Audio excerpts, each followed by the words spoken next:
itu memang seyogianya menjadi penting untuk bicara mengenai kontrak pekerjaan begitu kan, karena begitu bermula dari satu owner kepada perencana, kemudian melibatkan pihak lain, maka sudah seyogianya ini ya itu dilandasi dengan kontrak begitu ya.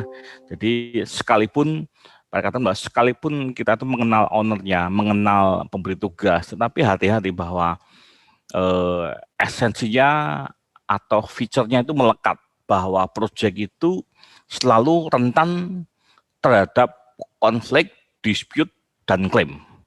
Itu tidak bisa dihilangkan begitu, bahwa seberapa besar hubungan baik kita kepada owner itu tidak akan menghilangkan yang namanya potensi konflik, potensi dispute, potensi klaim. Itu mesti kita ingat bahwa itu feature yang melekat, yang tidak pernah bisa dihilangkan begitu, karena memang dari secara karakteristik itu project demikian. Dia kata mengapa demikian kok tentang dispute, tentang konflik Pak? Ya di sana sudah pasti pertama secara tata kelola proyek itu kan bukan hanya satu orang, tetapi minimal dua, satu owner, kedua perencana yang bisa, jadi dia berfungsi juga sebagai pelaksana ya, atau bahkan mungkin lebih ya, ada perencana, ada pelaksana, ada pengawas, atau mungkin ada MK. Setelah itu di dalam pelaksana juga punya banyak sub-sub yang cukup kompleks sebagai hubungan antara pemasok begitu ya. Nah maka ketika sudah melibatkan lebih dari satu dalam rekonstruksi, sudah pasti akan rentan terhadap yang namanya konflik, dispute, atau klaim. Tetapi harapan kita itu kan bukan demikian, artinya proyek itu kita kerjakan, kemudian kita mestinya ya selesai dengan baik-baik. Tetapi di tengah perjalanan ini tidak akan baik-baik, tampaknya baik-baik saya katakan, tetapi nggak baik juga kondisinya. Nah, maka dasar utamanya kita untuk mencegah atau memitigasi ya, namanya mencegah lah, mitigasi itu berlebihan katanya begitu kan, tapi mencegah terjadinya konflik, dispute, atau klaim gitu ya. Terutama ya biasanya pada umumnya itu akan muncul ya ketika sudah mau mulai mengajukan termin itu, nah itulah biasa akan muncul sedikit beberapa drama begitulah ya. Nah, sekarang kita mau lihat ya, pertama yang pasti ketika bicara kontrak kita mau lihat siapa yang terlibat di dalamnya ya, yang terlibat, kemudian tahapan pekerjaannya. Karena bisa jadi pihak yang terlibat itu bisa jadi tidak akan semua terlibat di dalamnya. Contoh ketika seorang konsultan MK itu belum tentu dia terlibat secara total gitu ya, dari awal sampai akhir belum tentu. Mungkin dia terlibatnya pada saat ordernya sudah punya perencana, baru dia ngundang MK juga bisa. Tetapi juga ada saatnya barangkali ownernya memang punya sebuah aware, punya sebuah kesadaran bahwa dia butuh seorang MK, maka dilibatkan pada saat mulai memilih perencana, sehingga MK itu punya kontribusi untuk mengguidance bagaimana produk seorang perencana itu bisa didelivery pada owner. Lalu yang ketiga adalah pasti project itu kan dari owner ya, atau pemberi tugas. Kalau kita bicara mengenai kata-kata atau kalimat yang pas itu di dalam proses pengadaan barang dan jasa itu memang tidak dikatakan pemilik atau owner, tetapi pemberi tugas. Kemudian konsultan itu sebagai bagian sebagai penyedia jasa perencanaan, atau juga bisa dikatakan bahwa penyedia jasa manajemen teknologi atau pengawas. Bagi pelaksana atau kontraktor itulah penyedia jasa pelaksanaan begitu. Nah, istilah yang baku inilah kalau kita baca di dalam proses pengadaan barang jasa memang tidak disebutkan kontraktor atau engineer, tapi adalah penyedia jasa. Nah, jasa apa? Jasa perencanaan atau jasa pelaksanaan begitu. Poin kedua, hubungan bersama atau kontrak konstruksi. Ya. Nah, kita mau lihat beberapa konten dari yang namanya hubungan kerjasama atau kontrak konstruksi begitu ya. Satu ada sifatnya memang generik, kedua asas dan sahnya perjanjian kontrak, kemudian isi kontrak, kemudian perjanjian kontrak, lalu dokumen kerjasama, pelaksanaan konstruksi, lalu pembentukan kerjasama, ini bersama pengadaan barang dan jasa, kemudian pembentukan kerjasama kita dari pengadaan dananya, kemudian skema pembentukan kerjasama atau kontrak, resikonya dalam kontrak, lalu kontrak dan permasalahannya. Ini beberapa yang mesti kita akan lihat bersama-sama, gitu ya. Oke. Nah, lalu jenis kontrak itu menurut nilai kontrak, lalu tata cara pembayaran, kemudian tahapan pihak yang terlibat dalam lingkungan tugasnya begitu ya. Sekarang kita mau lihat yang pertama ini. Ya. Pihak terlibat di dalam proyek konstruksi ya. Tadi sudah sempat singgung kan. Nah, objek yang mau kita bahas itu kan satu yang namanya pekerjaan prakonstruksi itu kan beragam. Kalau kita bicara tipologinya atau bicara mengenai pengelompokan jenis proyek, kalau menurut BPS itu kan dibagi 3 macam atau 3 tipe. Satu yang namanya itu proyek bangunan gedung, itu jelas kita bisa memberikan dengan jelas dengan gamblang gedung tahu barangnya. Bisa hotel, bisa apartemen, bisa sekolah, bisa mall, rumah sakit dan seterusnya, itu jelas. Yang kedua itu kan bangunan sipil, ya, jalan, jembatan, dam, waduk, bendungan, itulah kelompok yang namanya bangunan sipil. Yang ketiga adalah bangunan khusus, ya, PLTU, PLTA, nuklir, itu pun merupakan kelompok yang namanya bangunan khusus begitu. Ayo, bisa bergantian kah? Nah, sekarang sudah. Nah, sekarang proyek ini tentunya pasti berangkat dari pemberi tugas. Pak sudah sampaikan ya bahwa atau pemilik bangunan dikatakan kalau bahasa Belandanya itu bohir gitu ya, sehingga mungkin beberapa para senior kita tuh mungkin sering mengucapkan kata bohir. Bohir itu adalah pemilik gitu ya, atau pemberi tugas ya, atau barangkali memang statusnya sebagai pengembang. Kalau kita lihat di dalam beberapa proyek perumahan itu kan belum tentu yang pemiliknya itu bisa jadi memang sebagai pengembang, tetapi di balik itu mungkin ada juga sebagai investor. Jadi statusnya itu pengembang, ada juga investor ya. Jadi bisa berbeda, ada dua hierarki yang berbeda ya, dua pihak yang terlibat begitu. Satu yang mungkin memang punya lahan, yang kedua adalah yang investornya yang memberikan sebutlah penanam modal begitukah. Lalu yang keempat juga bisa dipandang sebagai pengguna atau user begitu ya. Nah, ini hampir semuanya pasti ada, nggak mungkin enggak.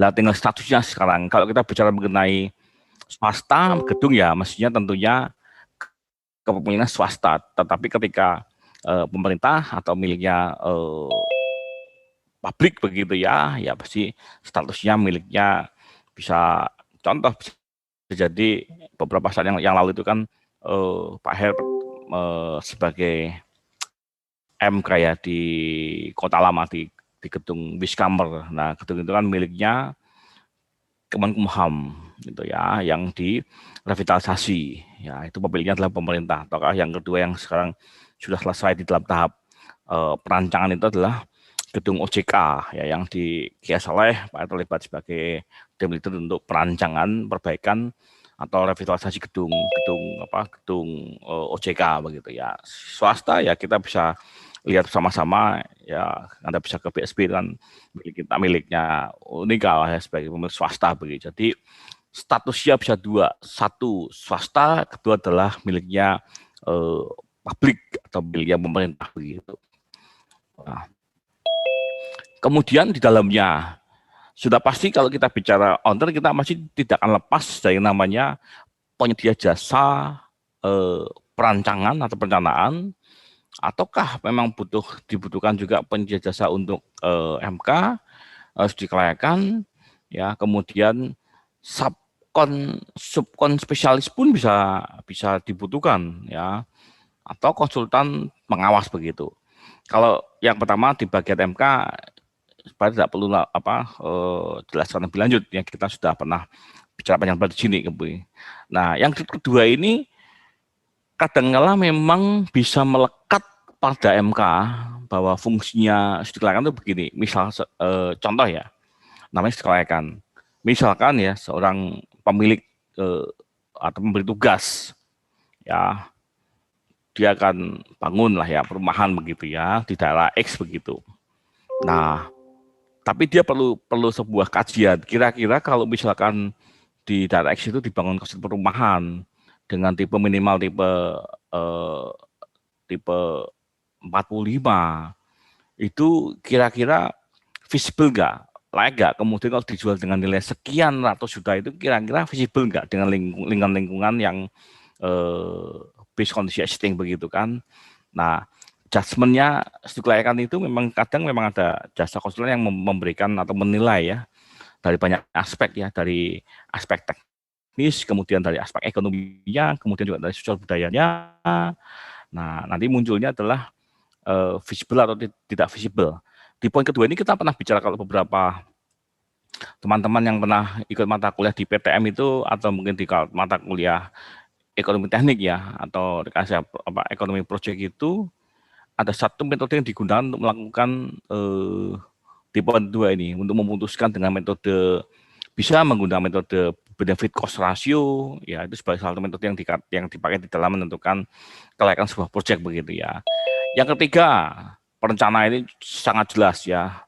Perencana itu satu, perencana bisa perencana arsitektur, struktur, kemudian MEP ya, lalu interior ya.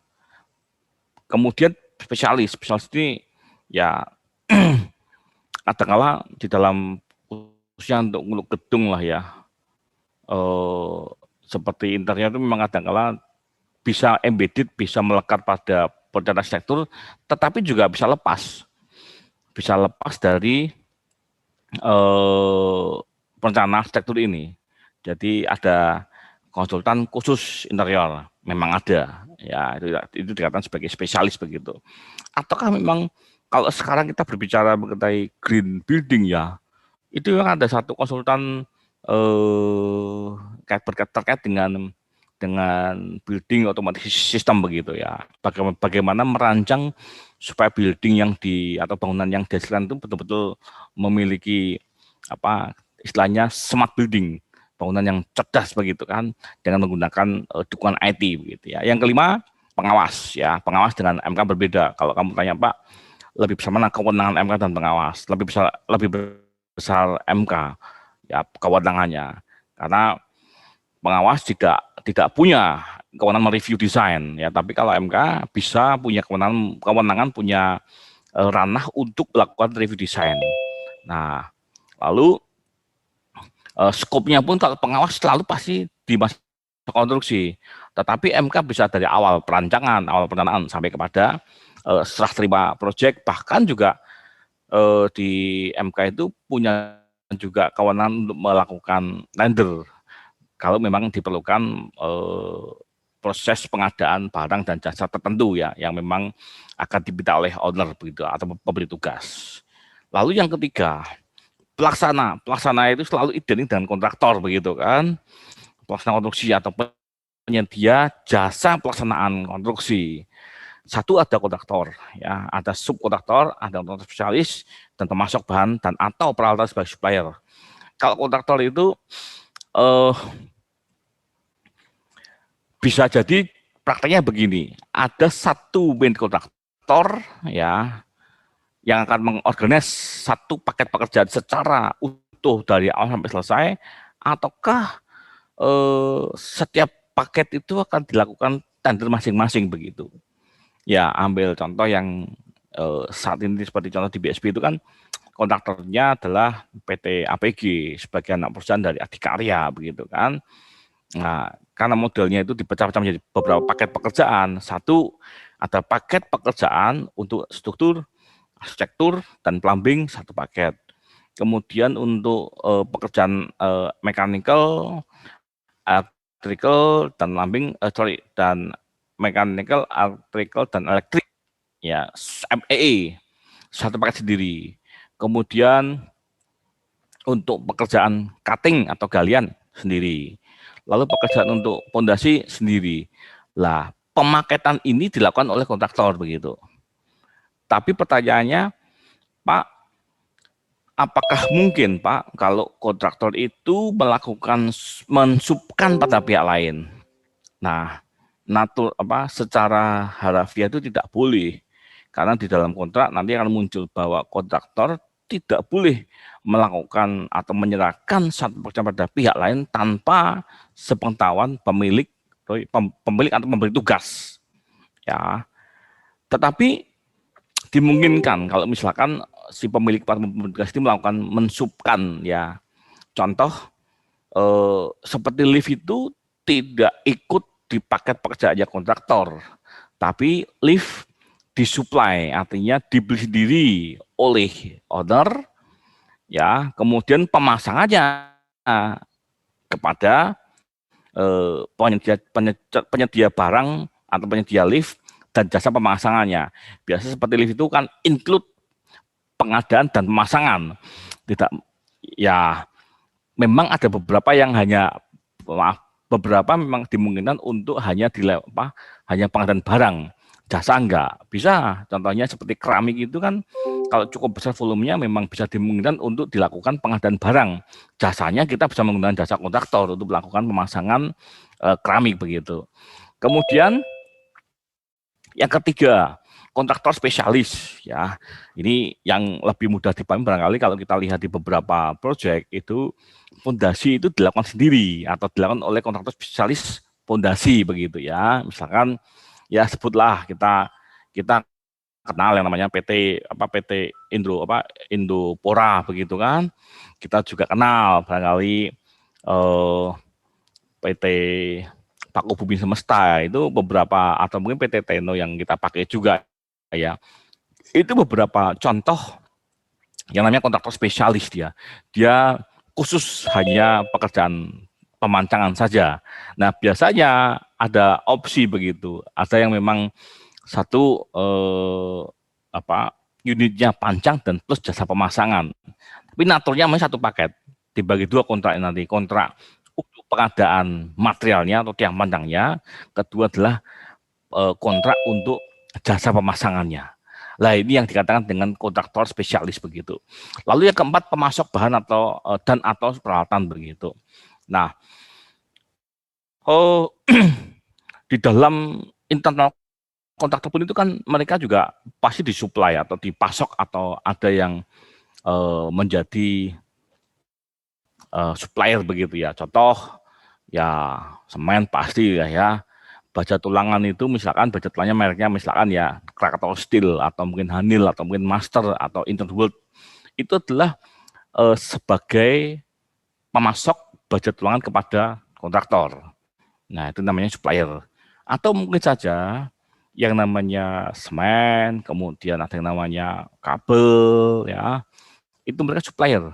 Atau mungkin baja WF, ya, yang disuplai mungkin misalnya contoh Gunung Garuda begitu, ya. Nah, mereka menyuplai ke kontraktor begitu. Nah, kalau kita terkait dengan poin 4 itu, Pak, kalau di poin 1 mengenai konsultan jelas jumlahnya. Tetapi kalau di poin di bagian pelaksana konstruksi ini, berapa sih Pak jumlah pemasoknya? Kalau kita belajar lebih dalam lagi mengenai hubungan antara kontraktor dengan supplier itu, bahkan satu proyek itu bisa puluhan bahkan ratusan supplier begitu. Tampaknya sih tidak banyak, tapi kalau kita kalau mau diteliti lagi di dalam lagi cukup banyak. Seperti tadi baru saja Pak Her selesai rapat untuk mendengarkan presentasi dari para vendor atau calon vendor lah, calon supplier untuk memasok atau menyuplai sistem yang dinamakan dengan building automatic system. Nah, ini ada 4 setidaknya, ada 4 tadi, baru 2 Pak, tinggal dulu untuk kuliah. Nah, mereka adalah fungsinya sebagai supplier, itu baru 1, ya. Nanti belum cat, kemudian bicara semen, bicara untuk bahan untuk skim code, untuk menghaluskan kolom, butuh MU. Nah, itu semua dipasok begitu. Jadi bisa dinyatakan bahwa hubungan antara supplier dengan customer ini di dalam proyek itu puluhan bahkan ratusan begitu, ya. Nah, kemudian yang lain-lain yang warna orange ini kan. Nah, satu ya tentunya eh, bicara mengenai perizinan, waktu kami mau mendirikan BSP itu cukup panjang prosesnya. Ya, minimal satu ada perencana yang sudah mendelivery menyerahkan begitu ya, menyerahkan kepada owner gitu. Gambar kemudian harus mengurus izin. Nah, izin ini kan tidak serta-merta langsung IAB-nya keluar, tapi melalui sidang dengan TFBG, tim ahli bangunan gedung yang ada di tata kota. Seperti 3 pekan yang lalu, waktu Pak Heru sudah menyelesaikan perancangan di gedung OJK dan mau minta izin untuk mulai membangun itu, ya Pak Heru harus menghadiri sidang TACB, itu malah lebih rumit karena bangunan cagar budaya, maka Pak Heru harus menghadapi lah ya para tim ahli cagar budaya, tim ahli bangunan gedung, juga badan cagar budaya provinsi. Nah, untuk mendapatkan izin, artinya tidak hanya ada owner, konsultan, dan pelaksana, tapi kita perlu ingat ada pihak eksternal nih yang mempunyai kapasitas untuk menerbitkan legalitas sebuah bangunan yang akan dilaksanakan begitu. Kalau keuangan ini kaitan dengan funding lah ya, bank dan non-bank. Kemudian sisi lain juga ada lembaga pengelolaan itu. Nah, contoh kalau proyek ya ketika mulai itu kan pasti butuh sumber listrik. Nah, kalau belum jadi bangunannya itu kita itu mesti bayar listrik untuk konstruksi cukup besar nilainya begitu ya. Kebutuhan, maka kalau kita lihat di dalam pengadaan itu pasti ada pos pekerjaan untuk pengadaan listrik dan PAM, minimal air dan listrik. Telkom mungkin sosolan nanti ketika sudah mendekati hampir ya sudah tampak, atau barangkali kalau sekarang ini kalau di BSP itu karena kita menggunakan internet ya sudah terpasang begitu. Juga kita menggunakan CCTV yang integrated sehingga Telkom juga diperlukan pada saat masa konstruksi. Nah, kemudian di masyarakat ya kita masih sadar bahwa building itu dibangun bukan di tengah-tengah hutan yang tidak ada manusianya, tetapi berada di tengah masyarakat ya. Kita bicara mau bangunan sipil ya, apapun juga itu pasti akan ada sebuah dampak yang pada masyarakat sekitarnya begitu kan. Meskipun di pojok beberapa ini karena Pak juga sedang berlangsung juga sebagai MK di rumah susun di Pengalengan, itu hampir 2-3 jam dari Bandung, itu di tengah-tengah masyarakat begitu, meskipun di dekat perkebunan teh, tetapi juga tidak mudah juga. Ada dampaknya yang sebel adalah ya hampir tiap malam itu kita mesti ngecor juga ya, pasti ada kebisingan lah ya, tetapi bukan pada esensinya, bukan pada itu, bukan masalah kebisingan ya, tapi kenyamanan. Kemudian juga waktu di PLTA Batang ya, di 2-3 tahun yang lalu Pak pernah ajak beberapa mahasiswa itu untuk berkunjung ke PLTA masa konstruksi gitu. Ternyata dampak lain apa yang dialami masyarakat? Ya beberapa hektar itu harus artinya diganti, entah ganti untung Pak tidak tahu, tapi harus pindah di relokasi begitu untuk keperluan PLTN di Batang begitu. Itu sebagai poin bahwa ada unsur lain selain di internal. Kemudian SDM, tanah kerja. Pak, kenapa tidak itu dipelaksana konstruksi begitu? Ya, kontraktor itu juga punya sebuah pasokan, bukan pasukan tapi pasokan ya, pasokan para pekerja. Jadi kita lihat di sini kalau SDM itu dipisahkan karena memang ada saatnya mereka itu menjadi faktor eksternal tapi berada di pengendalian oleh kontraktor ya, SDM. Maka kita lihat beberapa kontraktor itu yang Pak Erto ada satu pilihan cukup ya baiklah ya, membina para pekerjanya karena mereka itu memaintain pekerja yang ada satu grup bos tukang begitu, atau bas borong begitu, mereka menyuplai sejumlah pekerja mandor lalu dibina.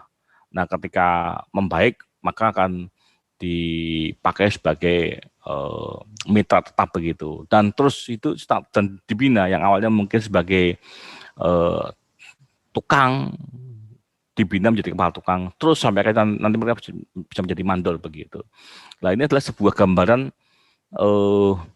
pihak yang terlibat yang ada di dalam proyek konstruksi itu seperti ini kondisinya. Ya, rasanya kalau kita lihat sekelas apa kita lihat di sini, so hanya simple, hanya berapa pihak ya jumlah, tetapi prakteknya itu akan ada banyak constraint begitu di dalamnya. Apalagi sekali lagi bahwa kalau kita kaitkan dengan masa seperti ini, tidak mudah mendapatkan SDM atau pekerja dan cukup rigid, dan kita tahu kan penanganannya seperti apa ya begitu. Oke.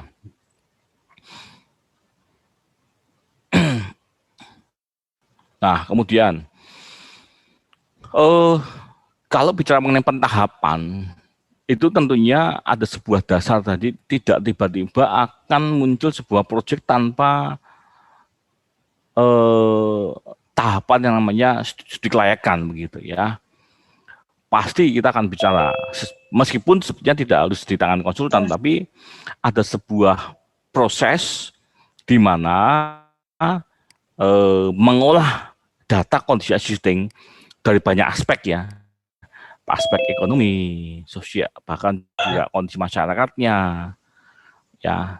Kemudian akan muncul sebuah hasil, apakah dikerjakan atau tidak.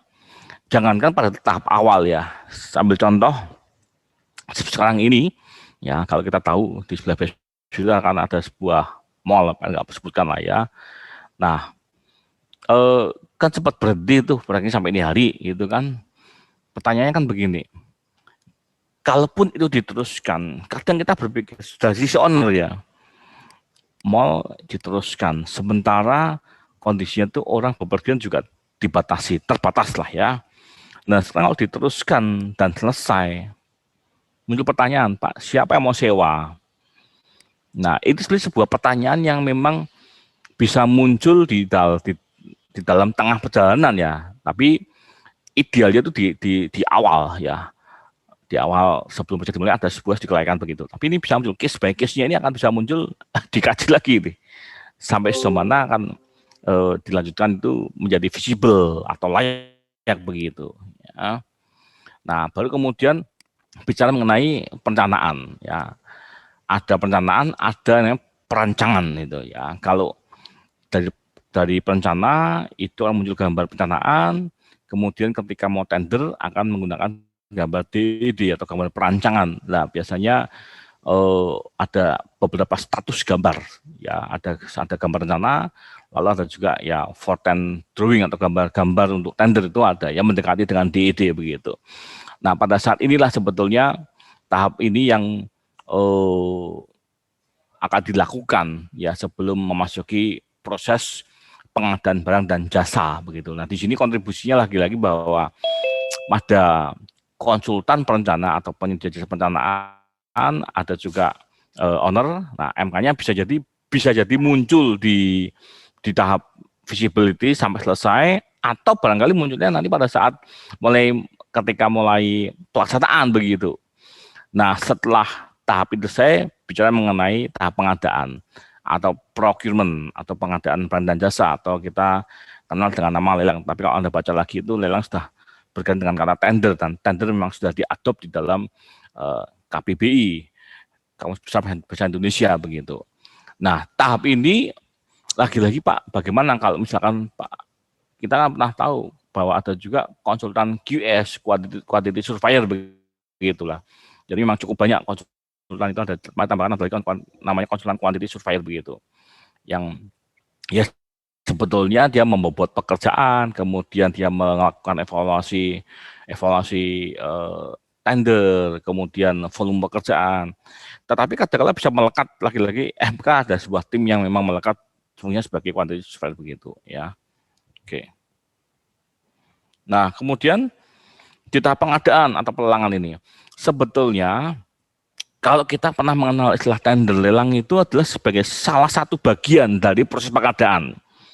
Ya, bahwa tender itu merupakan salah satu bagian dari proses pengadaan. Karena di pengadaan sendiri itu setidaknya ada sekitar 10 sampai 12 tahapan begitu. Pak, kok banyak sekali? Ya, ya. Jadi ya mohon maaf sudah sharing bahwa ketika Pak Her upgrading artinya ambil sertifikasi untuk pengadaan barang dan jasa, artinya semakin lebih dalam lagi, wah begitu rumitnya pengadaan barang dan jasa. Bahkan tender itu bukan sebagai one of important part atau satu bagian yang sangat penting, tidak, tapi adalah salah satu bagian. Mulai contohnya Pak, mengapa kok dikatakan bahwa tender sebagai satu bagian?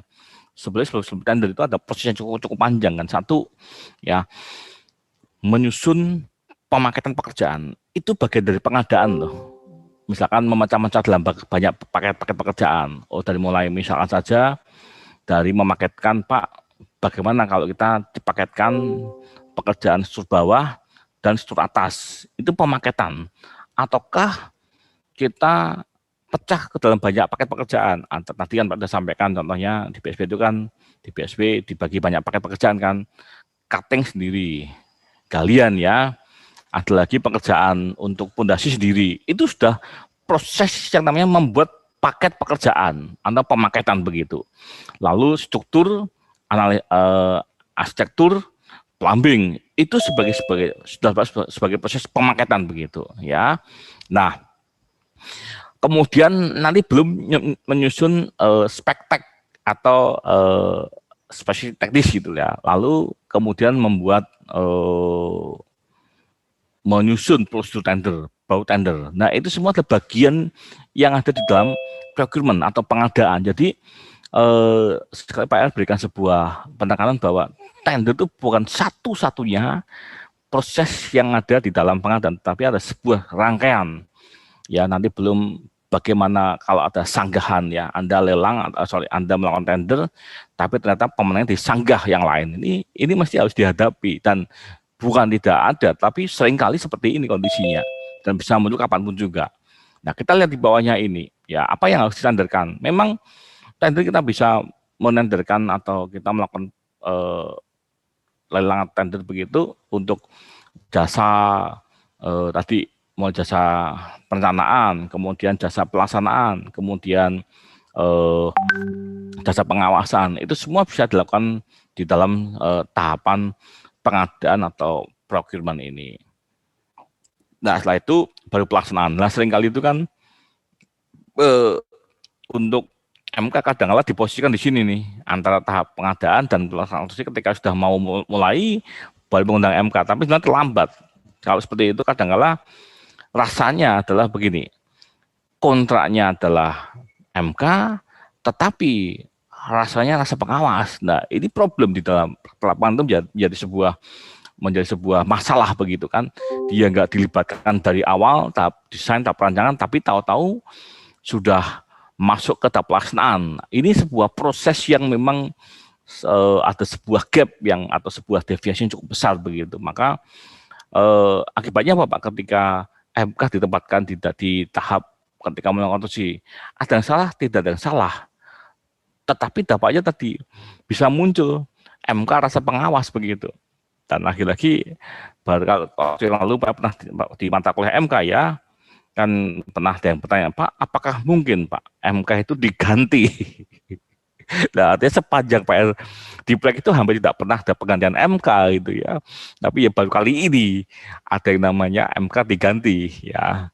Pak, apakah itu menyalahi? Tidak menyalahi, dan itu memang bisa terjadi dimanapun juga. Lah itulah salah satu bentuk real, contoh real yang dikatakan proyek itu mempunyai keunikan dan tidak pernah repetitif, tidak pernah bisa diulang prosesnya, karena bukan sedang menghasilkan sebuah produk manufaktur, tetapi menghasilkan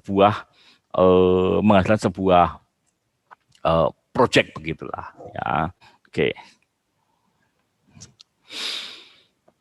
Nah, sekarang kita mau lihat dari sisi owner dulu atau pemberi tugas atau pemilik proyek begitu ya. Di kolom sebelah kiri ini pengguna jasa ya, artinya kan sebagai pemilik itu memang dikatakan sebagai pengguna jasa atau pemberi tugas, tapi bahasa yang baku itu di dalam pengadaan barang dan jasa itu disebut sebagai pemberi tugas begitu. Yang pasti perannya satu membiayai proyek jelas lah ya. Ini kita tidak bisa kita perdebatkan, tugas dia itu memang membiayai proyek begitu kan. Kedua, mempunyai kewenangan untuk melakukan decision, keputusan ya. Contoh misalkan saya contoh ya, di dalam dokumen perencanaan itu disebutkan untuk kusen aluminium itu menggunakan finishing good atau menggunakan atau natural begitulah ya, aluminium begitu. Nah, meskipun di perancangan itu memberikan opsi finish good, tapi kata mahal, Pak, apa gak boleh Pak kalau owner itu memutuskan menggunakan kusen aluminium yang natural begitu? Bukan tidak boleh, sah-sah aja gitu.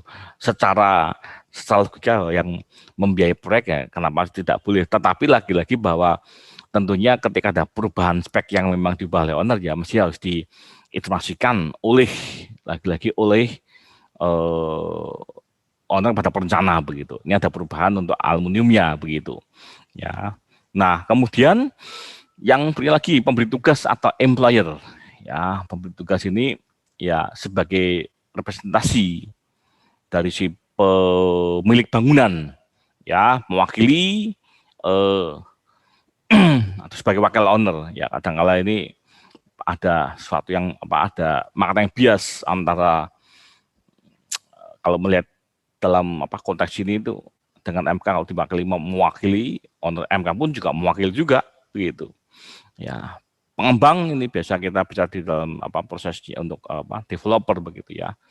Punya peran sebagai pemilik bangunan juga bisa dikatakan sebagai pemilik bangunan ya, berkaitan dengan pekerjaan konstruksi. Pengguna lah. Pemilik dan pengguna itu bisa berbeda loh posisinya. Ya, contoh saja BSB itu kan dibangun itu kan yang punya Yayasan Sanjoyo begitu. Tapi yang menggunakan yayasan belum tentu, yang menggunakan adalah fakultas atau prodi tertentu begitu kan. Artinya beda statusnya antara yang punya dan menggunakan berbeda. Nah, ini yang tugasnya adalah memberi masukan. Ya, seperti di lapangan itu karena ada lab ya mestinya dia memberi masukan. Pak, labnya bisa nggak? Kita ini ditambahkan pencahayaan alami begitu ya. Berarti mesti harus membuka satu atau memberikan ruang terbuka untuk agar cahaya bisa masuk begitu. Kemudian bisa nggak Pak ditambahkan exhaust fan begitu ya, karena ini kan kaitan dengan lab untuk masak-masak begitu sehingga membutuhkan fan itu. Nah, itu tugas seperti itu penghuni. Jadi boleh memberikan usulan, tetapi lagi-lagi semua keputusan ada di pemilik bangunannya. Karena begitu memasukkan pasti nanti dampaknya pada biaya begitu. Mintanya aneh-aneh begitu. Dan lagi-lagi bahwa di proyek ini menjadi potensi pengguna ini bisa jadi, maaf Pak, kalau boleh sampaikan, kadang-kadang bisa menjadi bumerang bagi pelaksana itu. Ketika pengguna meminta tidak dikerjakan oleh pelaksana gitu ya, misalkan pasang wastafel begitu atau tambah wastafel begitu ya, dan dikerjakan, nanti dia juga pasti ada jangan nggak tiba. Tapi ketika dikerjakan, nanti siapa yang membayar begitu. Maka kaitan dengan pengguna ataupun dari tim owner ketika memang meminta untuk menambahkan element pekerjaan, tentunya harus ada sebuah SI, set instruction, yang memberikan sebuah perintah untuk dikerjakan karena ada permintaan dari owner begitu. Oke. Baik, sampai di owner, adakah pertanyaan yang mau sampaikan dulu? Pak, beri kesempatan untuk diskusi sebentar sebelum saya melanjutkan ke slide berikutnya. Silakan, Pak, beri kesempatan untuk diskusi sejenak. Mau tanya, Pak? Ini siapa? Enrico kah? Manung, Pak. Oh Manung, maaf. Silakan Manung. Ya Pak, kan kalau di proyek pembangunan gedung itu kan nanti ada kayak yang dari tadi apa itu namanya TABG itu, tim ahli bangunan gedung itu ya Pak ya. Oke. Kan itu katanya nanti ditinjau gitu, terus nanti dari tim dari proyeknya itu nanti ada tesnya gitu Pak katanya. Nah itu kalau tes gitu tuh syarat standar kelulusan layaknya tuh apa kan buat ini Pak, buat IMB sama SLF ya Pak kelihatannya kalau gitu. Nah ya, itu betul. Syarat kelulusannya tuh apa Pak? Gitu Pak. Ya. Pak Her sharing best practice ya dari pengalaman. Jadi TABG itu tidak meninjau. Jadi contoh ya, dokumen perencanaan ya, Pak Her contohkan di struktur ya. Nah, kalau kita membuat sebuah desain struktur dari sebuah bangunan, ya kan pasti kita membutuhkan input atau masukan yang pertama tanah dulu kan, untuk menentukan jenis pondasi yang mau digunakan. Ya. Kedua, berapa kedalamannya. Kemudian menggunakan tipenya apa. Lalu kita desain kan. Nah, saat mendesain itu kita pasti akan butuh yang namanya building code. Ya.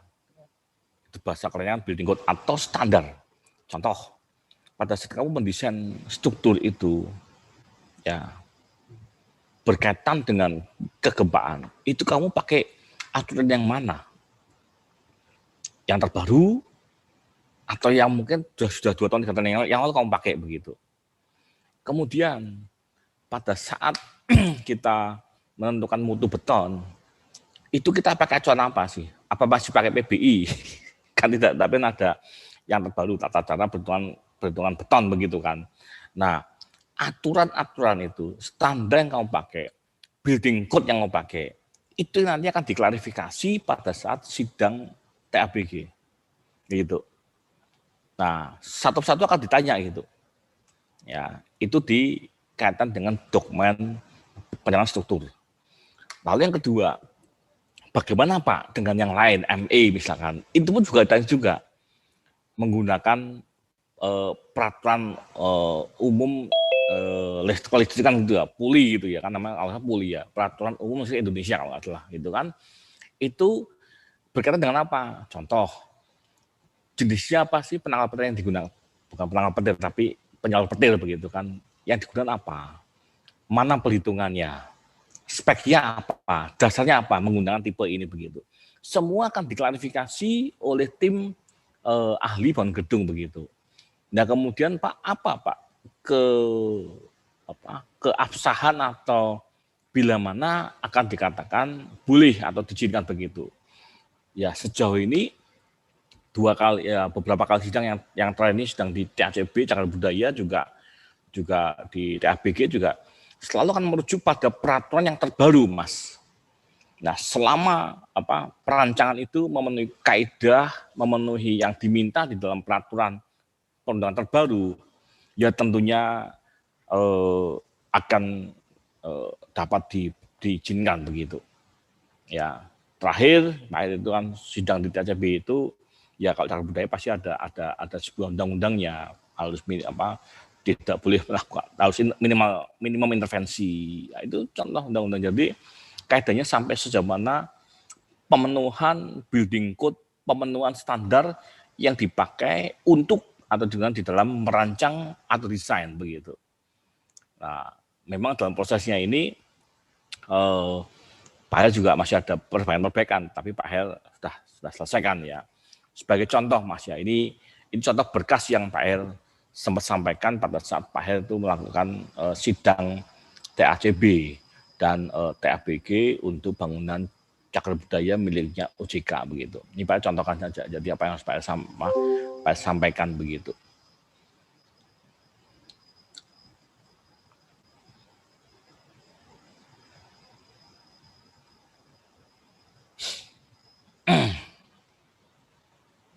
Ya.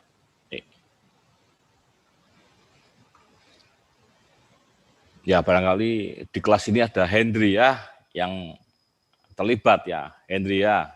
Iya Pak Her. Hendry ini meskipun belum lulus tapi ya banyak Pak libatkan di proyek di OJK ini untuk membantu proses survei di struktur Hendry ya masalah ya. Nah ini kita sharing aja tadi ya. Nah ini yang harus ini sudah kelihatan ya. Jadi ini adalah bahan sidang Mas Manu yang kami susun dari sekian ribu lembar dokumen, kami buat semacam rangkuman eksekutif. Ya. Nah ini isinya.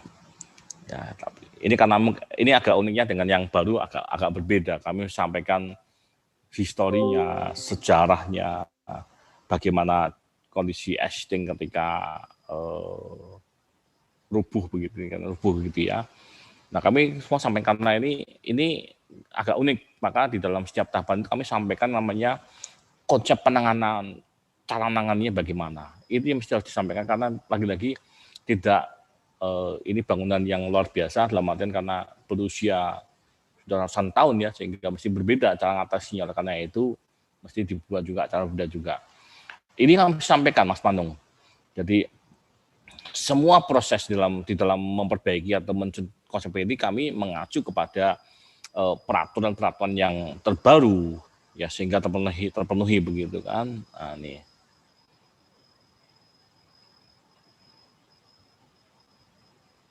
Ini bagian-bagian tapi di akhir persidangan ya mesti kami masih harus memberikan jawaban, diklarifikasi.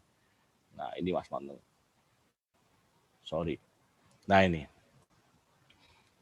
Jadi ada beberapa pertanyaan yang harus dijawab begitu. Nah, ini ya contohnya ya kan sempat diminta mengenai keabsahan perhitungan begitu ya. Ya kami buktikan dan kami lampirkan begitu sih. Ini beberapa lampiran yang untuk merespon dari beberapa pertanyaan yang ditanyakan pada saat sidang begitu. Nah, sudah selesai kami sampaikan perbaikannya, kami lengkapi dengan beberapa jawaban ya kami report kembali. Begitu Mas Manung. Bisa pahami Mas Manung? Bisa Pak. Berarti itu kalau sidang gitu bisa lebih dari satu kali gitu Pak? Bagaimana? Bisa Mas, sepakat saya Mas. Bisa mengulang Mas. Bisa. Terima kasih Mas Manung. Pak diingatkan bahwa sidang itu bisa 2 kali loh. Bisa diulang loh. Jadi tidak selalu menjamin bahwa kalau sekali sidang lulus, meskipun kalau Pak R bicara ya di tim ahli ya beberapa juga artinya mau yang bukan baik, tapi itu tidak jaminan begitu. Tapi kita mendelivery sebuah integritas dan juga profesional begitu ya. Bisa Mas. Artinya kalau gagal sidang ya mesti memperbaiki lagi dan maju sidang lagi Mas. Begitu Mas Manung. Makasih Mas responnya. Ada lagi Mas?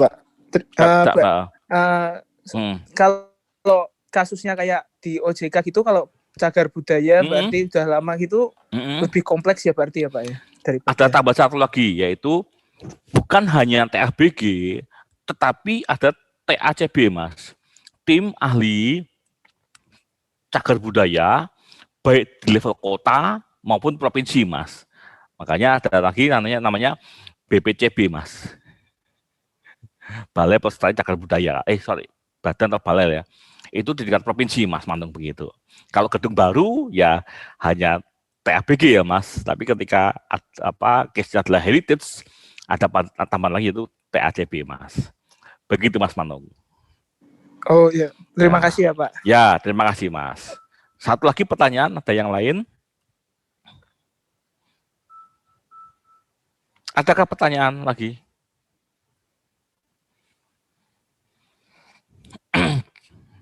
Ada? Ya. Oke, ini kalau belum ada, Pak harus berbagi session dengan yang presentasi. Ya, masih ada 1 jam, ada setengah-setengah. Oke, Aldian, Pak R, selamat Aldian untuk kelompok yang presentasi. Silakan Aldian. Ya Pak, terima kasih atas waktunya. Ya, makasih Aldian kembali. Ya, silakan untuk kelompok Aditya Dandi, kelompok 2 yang bertemakan amblasnya Jalan Raya Gubeng di Surabaya. Apakah sudah siap untuk presentasi? Silakan. Di share screen saja.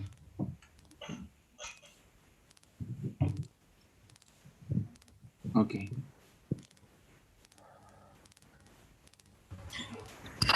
Silakan. Ini hampir semua materi presentasinya selalu bicara mengenai kegagalan bangunan ya.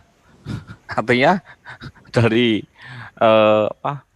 tiap-tiap session itu Pak berarti kan selalu bicara mengenai kegagalan bangunan ya, tidak salah Pak, tapi mungkin barangkali ada ini kan yang lalu kan ada yang menarik lah, ada yang bagus lah temanya ada konflik, ada dispute, ada klaim begitu kan. Artinya tidak selalu lah, Pak Saman, bahwa topik yang mau dipresentasikan tidak selalu bicara atau berangkat dari gagal bangunan. Ada banyak kok, artinya kasus itu kan tidak hanya mengenai gagal, tapi ada klaim atau dispute yang bisa Anda sampaikan begitu. Ya silakan, Mas.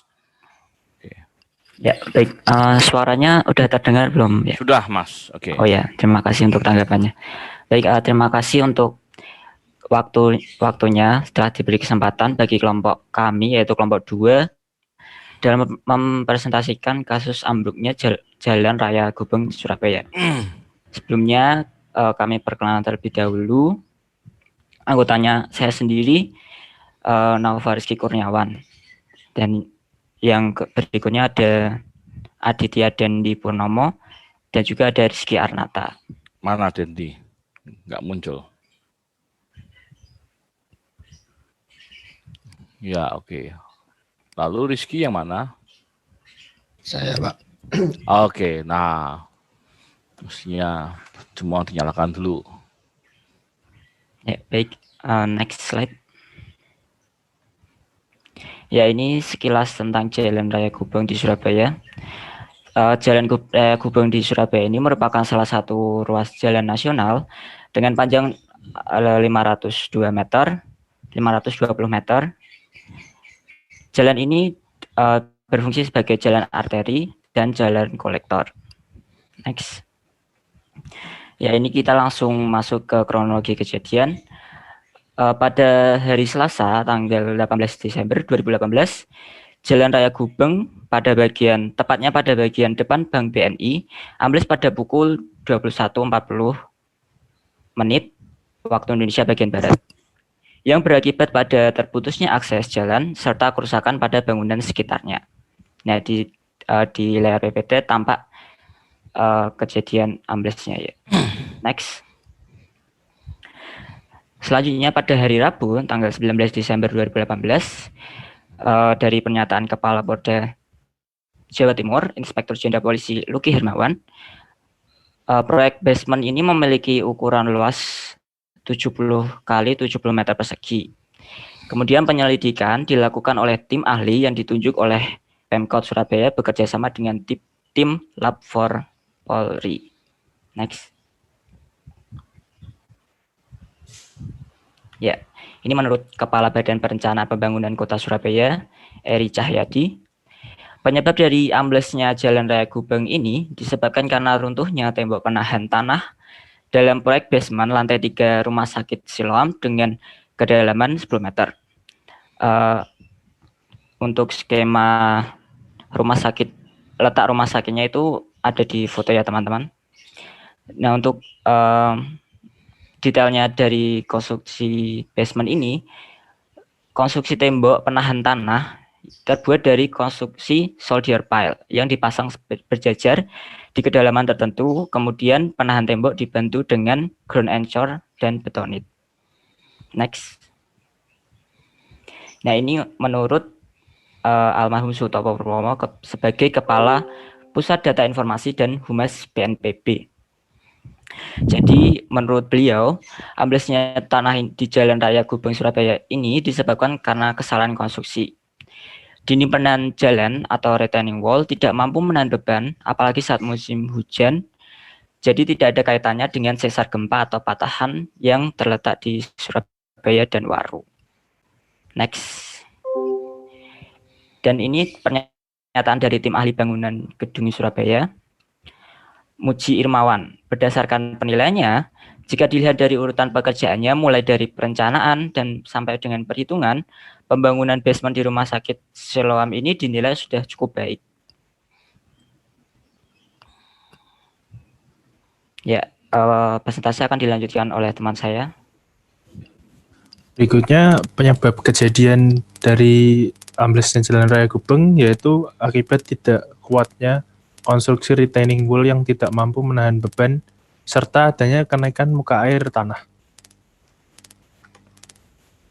Beberapa perbaikan sudah dilakukan akibat dari amblesnya Jalan Raya Gubeng Surabaya.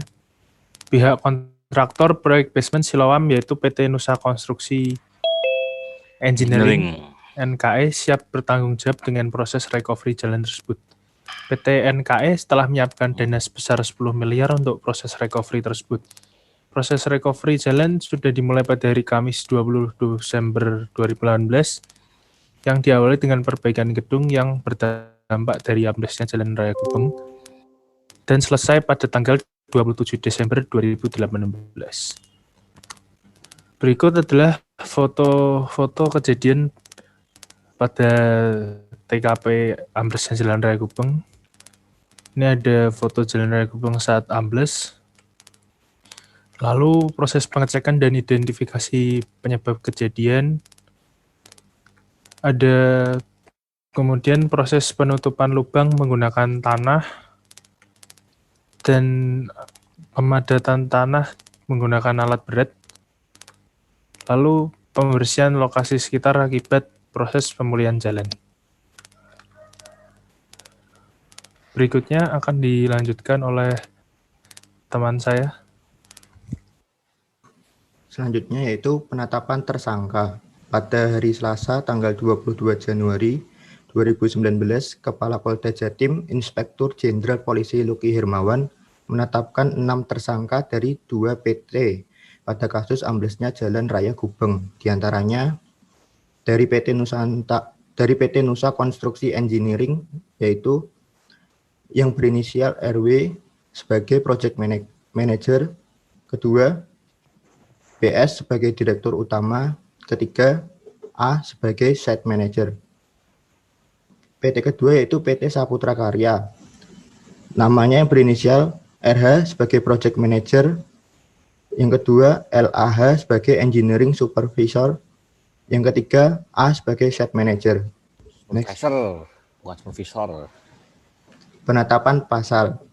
Keenam tersangka dituntut oleh JPU dengan pasal 192 ayat 1 Jangto 55 KUHP dan pasal 63 ayat 1 Undang-Undang 38 tahun 2004 tentang jalan dengan denda Rp 200 juta kepada 3 terdakwa PT Nusa Konstruksi Engineering dan Rp 300 juta kepada 3 terdakwa PT Saputra Karya.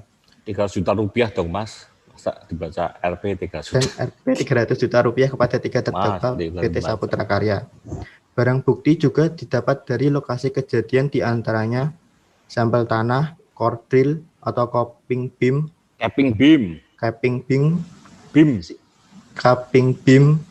Mas. Bacanya. capping beam sisi timur dan utara, core drill atau soldier pile, baja strand, pengunci ground anchor, baja tulangan, capping beam, dan ancor blocks barrel jaws. Ancor blocks barrel jaw.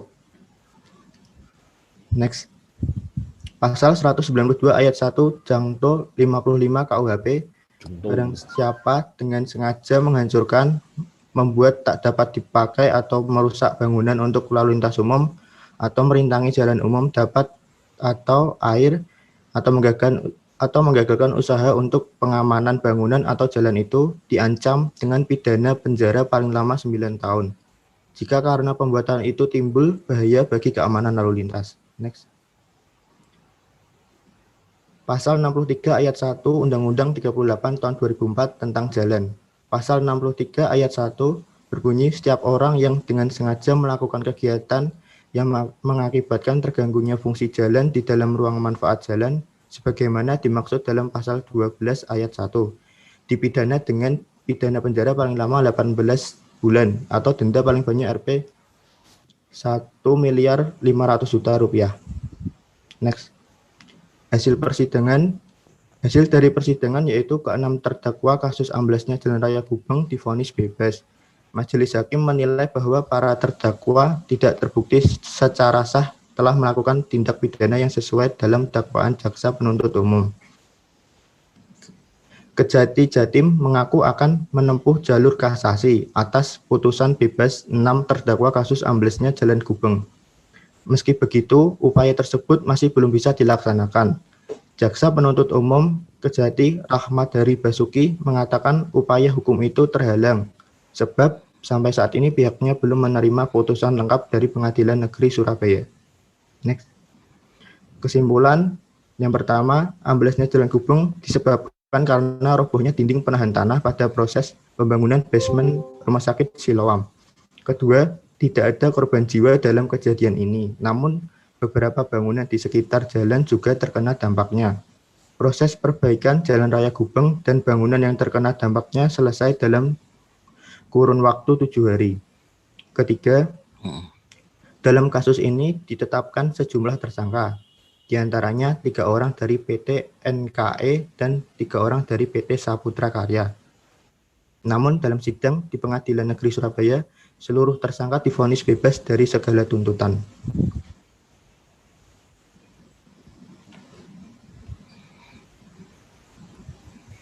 Ya, sekian dari presentasi kelompok kami. Apabila ada pertanyaan, dipersilahkan. Oke, terima kasih atas presentasinya. Silakan yang ingin bertanya. Oke, aku deh mau tanya. Kalau itu kan PT NKE kan bertanggung jawab atas kerusakan itu, jadi menyiapkan uang 10 miliar tuh kan yang buat perbaikan. Padahal di situ kan PT NKE kan nggak salah apa-apa juga. Yang kenapa kok dia harus mengganti 10 miliar, harus bertanggung jawab gitu? Ya, mungkin kalau boleh saya menjawab. Jadi dalam kasus ini itu kan yang sebagai pelaksana atau kontraktornya itu dari PT Nusa Konstruksi. PT NKE, ya, Nusa Konstruksi Engineering dari NKE sendiri. Jadi menurut dari PT NKE sendiri, memang sudah seharusnya yang dalam kasus ini tuh yang bertanggung jawab untuk recovery jalan itu memang dari PT NKE sendiri. Nah, untuk dana yang 10 miliar itu anggaran sementara, jadi belum sampai anggaran total, dan untuk sumber dananya sendiri itu akan meminjam dari APBD dari pemerintah Kota Surabaya gitu. Tapi nanti kalau sudah selesai tetap akan diklaimkan kepada PT NKE dan pihak terkait gitu. Oke. Berarti untuk PT Saputra Karyanya itu sebagai apa? Kan situ kan juga ada 3 tersangka tuh kan, yang dari PT Saputra Karya.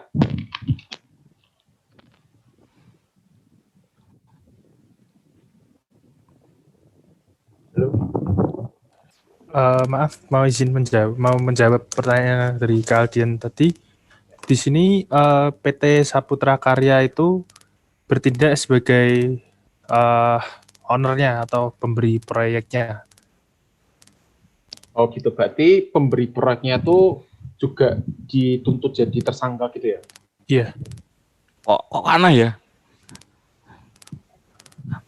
Kok aneh Mas Dendi? Ya, Pak. Kok aneh ya? Maksudnya pemberi tugas itu kok bisa dituntut itu karena apa gitu loh? Pak, kalau boleh saya melengkapi itu, Ya. Jadi selain jadi owner pengembang dari rumah sakit basement Rumah Sakit Siloam ini, PT Saputra Karya itu juga sekaligus sebagai pengawas, Pak. Jadi pengawas dari ini proyek ini, Pak. Oh, berarti fungsinya Gitu, Pak. dia mengawasi pemilik sekaligus mengawasi pekerjaan ya? Benar, Pak. Oh, oke. Itu. Oke, terima kasih jawabannya. Tapi ada yang lain yang ingin bertanya pada kelompok ini? Mas, saya mau tanya itu sempat lihat nggak download putusannya seperti apa? Kalau yang putusan lengkapnya itu sampai saat ini tuh kami belum menemukan lengkapnya, tapi kami bersumbernya itu dari detiknews.com, Pak. Itu dari berita.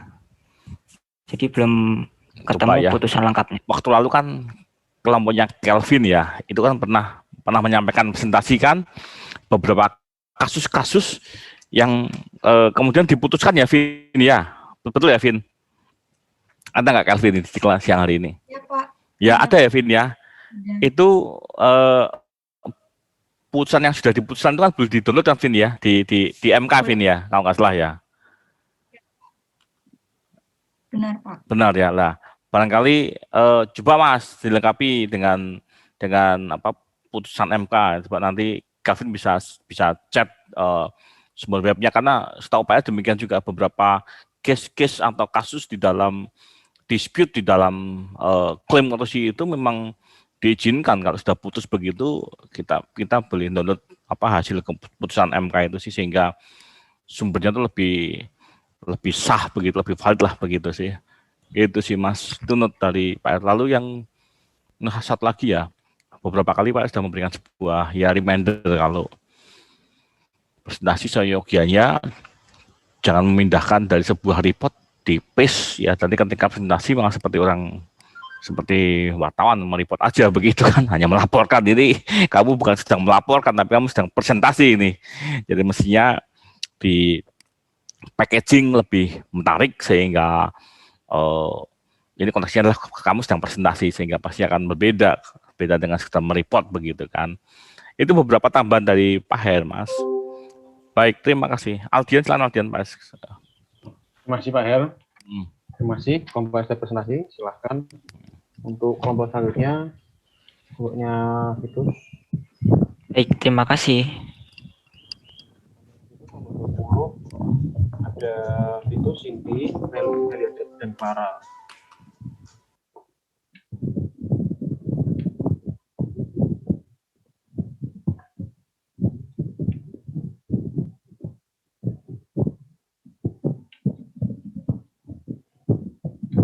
Topiknya ini ambruknya tiang penyangga jalan tol Pasuruan Probolinggo.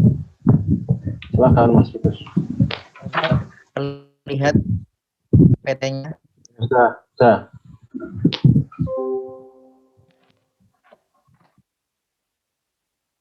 Iya. Selamat pagi Pak Herman, selamat pagi teman-teman. Kami akan mempresentasikan tentang ambruknya tiang penyangga jalan tol Pasuruan Probolinggo. Kelompok kami pertama ada saya, Fitus,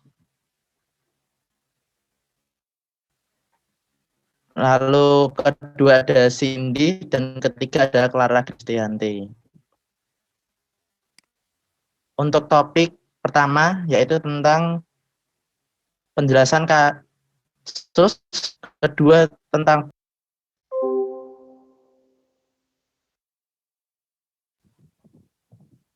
Putus. Oke.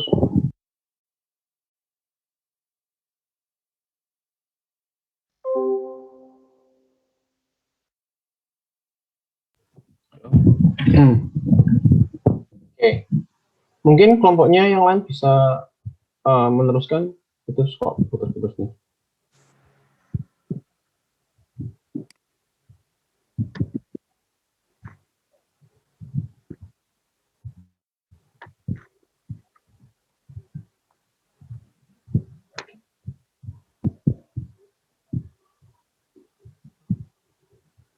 baik.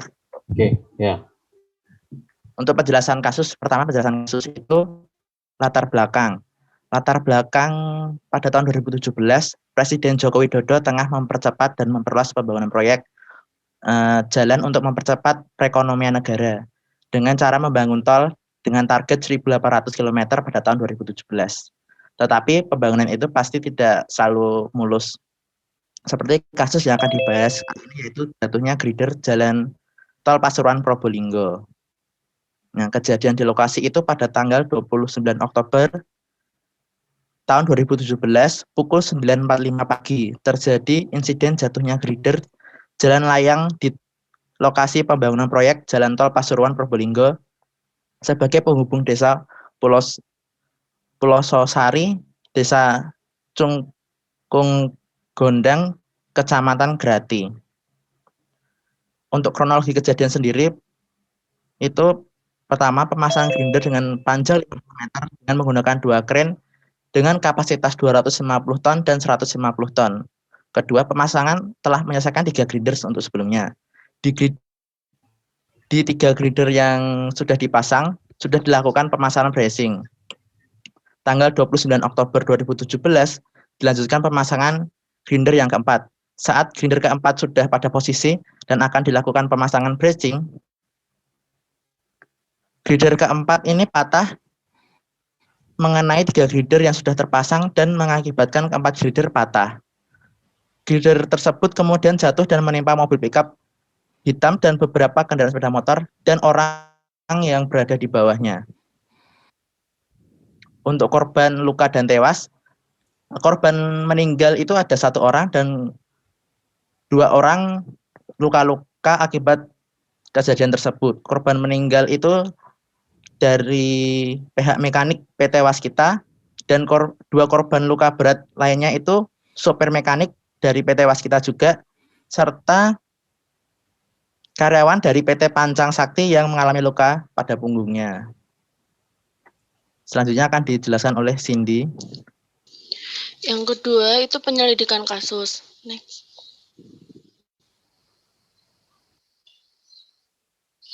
Proses penyelidikan polisi. Pihak kepolisian telah menyelidiki penyebab kejadian tersebut. Polisi juga menyelidiki standar prosedur yang dilaksanakan maupun tidak dilaksanakan yang akan memberatkan dan menahan salah satu pihak. Next. Hasil penyelidikan kepolisian. 1. Kabid Humas Polda Jatim menjelaskan adanya unsur kelalaian bisa disebabkan dari standar operasional dan mekanisme pekerjaan yang dilakukan pihak kontraktor. Yang kedua, hasil tersebut didapatkan dengan metode scientific identification dan second opinion yang ditemukan penyidik, dan ditambah lagi dengan hasil uji laboratorium forensik polisi. Selanjutnya akan dijelaskan oleh Clara. Selanjutnya ada pembahasan kasus.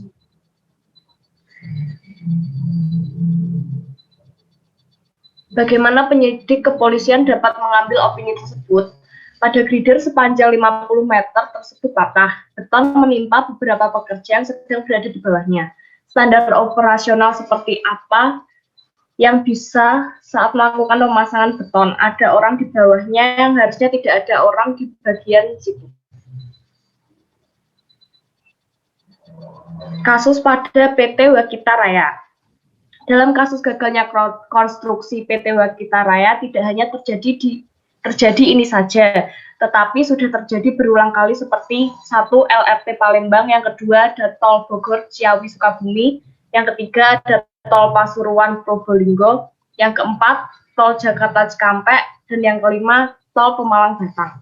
Hal ini juga menunjukkan Ini kamu itu juga di judulnya artinya apa? Kasus PT Waskita Karya. Yang bawahnya apa?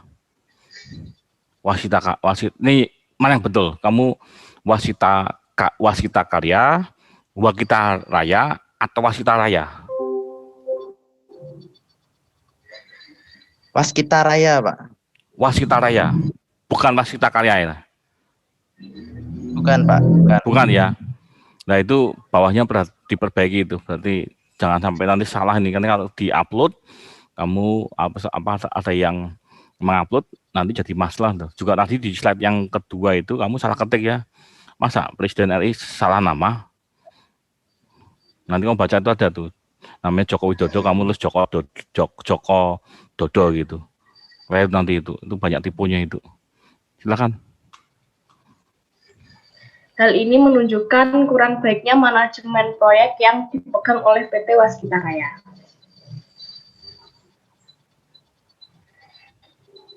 Selanjutnya ada hukum.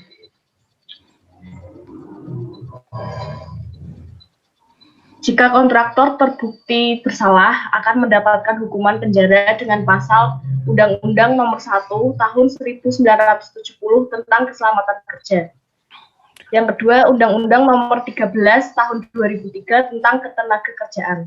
Tidak hanya itu, PT Waskita Karya mendapatkan sanksi yang dijatuhkan Kementerian PUPR, yaitu Undang-Undang Nomor 2 Tahun 2017 tentang Jasa Konstruksi. Sudah, gitu aja. Terima kasih. Itu undang-undangnya terlalu lama itu usianya, itu yang baru aja ada kok 2020 itu. Oke, terima kasih kelompoknya atas presentasinya. Silakan bagi yang ingin bertanya. Saya mau bertanya, izin bertanya. Ya, silakan bertanya. Slide-nya bisa ditunjukin lagi nggak?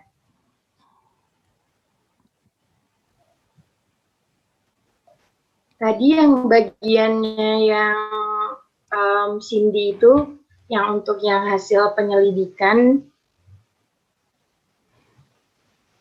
hasil yang bawah, hasil penyelidikan. Yang 11, ya itu. Kan tadi disebutkan di situ disebabkan dari standar operasional dan mekanisme pengerjaan yang dilakukan pihak kontraktor. Terus yang kedua, dengan metode scientific identification sama itu, tapi tadi yang dijelaskan sama Clara itu cuman karena ada orang di situnya. Tapi sedangkan yang di sini disebutkan polisi katanya mekanisme pengerjaannya. Mungkin bisa lebih dijelaskan lagi mekanisme pengerjaannya yang dari kontraktor itu salahnya yang bagaimana gitu. Karena tadi kan untuk yang hasilnya yang disebutkan Clara hanya karena ada orang di situ, seharusnya nggak ada. Terima kasih. Oke. Bisa diterima pertanyaannya? Bisa. Oke, silahkan. Di sini aku akan jelasin ya. Jadi mekanisme pengerjaannya ini itu salahnya itu memang karena ada orang di bawahnya juga. Jadi gini, seling baja ini kan sering dipakai untuk ngangkat balok-balok grider yang berat juga. Karena sering dipakai dalam pengerjaan ini karena PT Waskita Raya itu sering apa istilahnya mendapat proyek ini dari awal sejak akhir pembangunan jalan tol. Jadi kan untuk seling baja ini kan juga ada batas penggunaannya. Tetapi dalam pelaksanaannya ini mekanisme pengerjaannya karena kita tidak tahu seling baja itu tiba-tiba putus lalu ada orang di bawahnya, maka ini juga menjadi mekanisme pengerjaan yang salah karena ada orang di bawah situ. Seperti itu. Oke. Ya. Udah selesai? Oke. Gimana? Apa? Loh. Tapi jadi aneh loh, Aldian. Sorry, saya di komentar ya. Karena ada orang di bawah jadi salah itu kan bukan penyebab, tapi kan dampak sebetulnya. Kan root cause-nya atau akar masalah utama kan bukan karena masalah ada. Memangnya kalau orangnya ada di atas nggak jadi rubuh. Jadi begini Pak, ini tuh dari hasil penyelidikan kepolisian. Jadi kepolisian itu hanya karena ada orang meninggal terkena balok grider tersebut, maka kepolisian kan hanya mengambil istilahnya bukti-bukti saja gitu loh Pak. Nah, tapi dalam pengadilannya itu berbeda. Jadi dalam pengadilannya ini itu si kontraktor ini itu tidak juga terbukti bersalah Pak. Jadi dalam hasilnya itu diputuskan bahwa kontraktor ini tidak bersalah karena dalam pengadilannya juga mengambil para ahli untuk bersaksi di situ Pak. Karena dalam gimana pun proyek kan juga perlu ada orang untuk mengawasi kan Pak. Jadi seperti itu. Ya ini ya mungkin sedikit beberapa note lah. Satu ini kalau membuat ya contoh di slide inilah ya, itu kan banyak tipe ya. Scientific itu mestinya kan bukan, ini kalau dibaca kan tidak ada itu. Scientific itu kan mestinya belakangnya C, bukan pakai K. Ya. Lalu forensik itu C juga. Ya, bukan pakai K begitu. Ini beberapa banyak yang apa namanya? Ada beberapa yang tipe gitu. Lalu yang berikutnya lagi ya. Ya, mestinya itu kan muncul sebuah apa namanya analisis tadi kan di kelompok yang tadi juga sama sebelumnya kan untuk komentar Pak Heri kan. Jangan hanya sekedar mereport, ya maaf hanya sekedar melapor kejadian selesai itu. Nah, itu kan konteksnya nih presentasi, ada sebuah analisis lah ya yang bisa disampaikan meskipun barangkali dalam bentuk yang berbeda. Ya, jangan sekedar hanya mereport ya, lagi-lagi mereportnya itu adalah Pak ini ambil dari sumber ini kamu tempel aja itu, tapi what for gitu, kamu menyantumkan itu untuk apa? Ya kan mestinya kan bicara di belakang itu ada apa gitu. kalau ada kasus ya mesti ada forensik, bukan pendekatan yang dilakukan untuk beberapa building ya kegagalan bangunan, tetapi berikutnya itu apa hasilnya, apa analisisnya begitu, sehingga bukan hanya sekedar lagi-lagi bukan hanya sekedar mereport loh ya, bahwa seperti maaf latihan ada kejadian kamu laporkan begitu kan, bukan begitu, tapi lagi-lagi mesti diolah jadi sebuah bahan PowerPoint. Lagi-lagi ya saya sampaikan ya, buat tugas itu jangan ada di level rata-rata, bagus enggak, jelek enggak, ya gitu-gitu aja sih, mestinya harus dikelola supaya menjadi sebuah hal yang menimbulkan orang itu punya curiosity, rasa ingin tahu yang lebih begitu kan, kenapa sih kasusnya gitu kan. Itu menurut Pak dari Pak untuk dua kelompok pertama ini.Sional Dian, lanjutkan. Bagaimana Lala sudah terjawab atau gimana Hati? Ya, sebenarnya masih bingung sih sama jawabannya Vitus tadi. Maksudnya yang pertama kan maksudnya katanya karena yang apa tadi alatnya itu sudah ibaratkan sudah tua, sudah tua, jadi udah sering dipakai, harusnya diganti mungkin atau perlu pemeliharaan yang lebih. Tapi tadi dari Mas Vitus sendiri ngomong ternyata dari kontraktornya nggak bersalah di pengadilan. Terima kasih. Ya mungkin ingin menambahkan juga, kalau misal itu kan kalau di putusan di sebelumnya kan permasalahannya kan bukannya balok girdernya itu patah ya, bukan karena selingnya ya.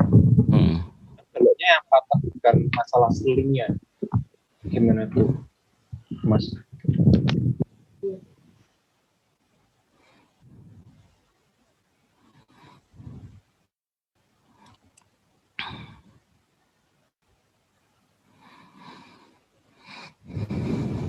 Ya, jadi begini, balok girdernya itu kan sudah dipasang, tapi seling bajanya itu masih belum dilepas karena menunggu di bracing dulu. Nah, waktu baloknya patah, seling bajanya itu diharapkan bisa untuk menahan gitu loh. Nah, karena ternyata nggak bisa buat nahan, makanya itu seling bajanya juga putus, lalu menimpa balok girder lainnya. Seperti itu. Root cause-nya ya, akar penyebab utamanya itu ada di sling atau ada di materialnya? Ada di materialnya, Pak. Ada di materialnya. Materialnya kenapa? Tidak memenuhi spesifikasi atau bagaimana?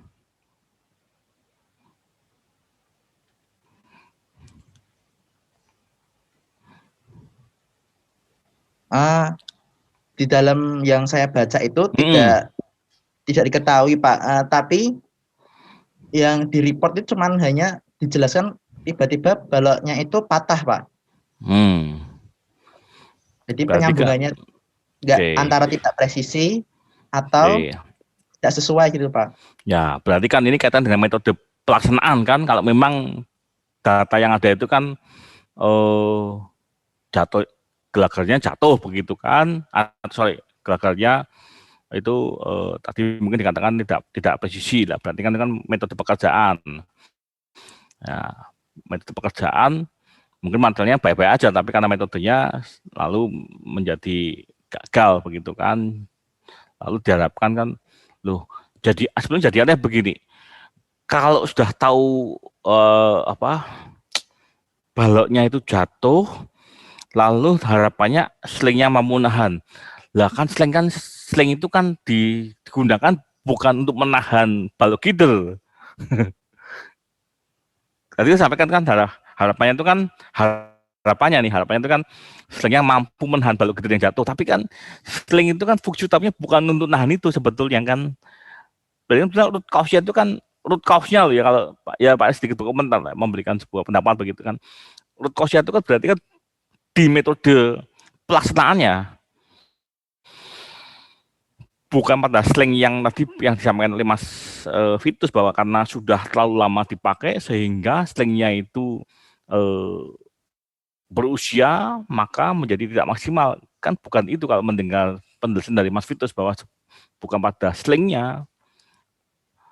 Tapi makanya tolong dibaca lagi ya di dalam merujuk itu mesti cari sumber pendukung, jangan satu sumber dipakai sebagai main atau sumber utamanya, mesti ada sebuah pembanding. Kamu mendapatkan satu sudut pandang yang berbeda lah, itu yang mesti diasah. Yang paling katakan itu sebagai judgment of engineering itu sana begitu. Itu salah satu untuk menanggapi kasus ini begitu. Gitu Aldian. Baik. Ya. Terima kasih Pak Her. Berarti mau naik lagi, berarti kalau misalkan metode pelaksananya salah, slingnya juga nggak kuat untuk menahan, berarti kan seharusnya dari PT tadi Wakita, Raya, Wasita, berarti kan harusnya yang salah kontraktornya, karena itu bukan, yaitu karena kesalahannya slingnya nggak dicek dan metode pelaksanaannya salah. Kenapa kok bisa kontraktornya itu divonis nggak bersalah?